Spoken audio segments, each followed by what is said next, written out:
നീ സിനിമ എടുക്കാൻ പോവാ?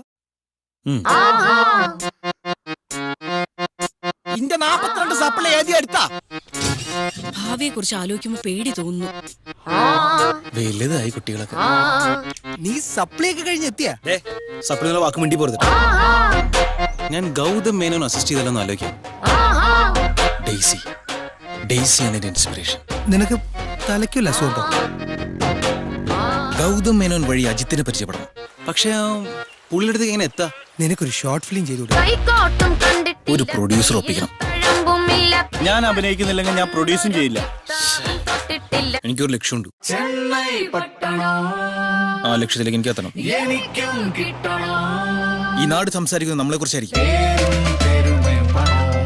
അപ്പൊ കഥ വേണ്ടേ? എന്റെ ഇഷ്ടംപോലെ കൊറിയൻ സിനിമകളുണ്ട്. അതിൽ ഒരെണ്ണെടുത്ത് മലയാളത്തേക്ക് ആക്കിയാൽ മതി. കഥയൊക്കെ നന്നായിട്ട്. Now show me some money.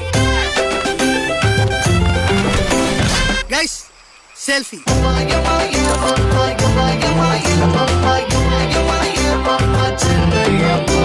അയ്യാ, ഇതിനെന്താ ക്യാപ്ഷൻ ഇടേ?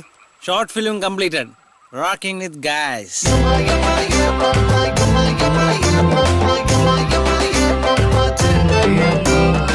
ഇത് യൂട്യൂബിൽ വരുമ്പോ ആൾക്കാരെ പറയില്ലേ കൊറിയൻ പടാണെന്ന്? ചെന്നൈ പട്ടണം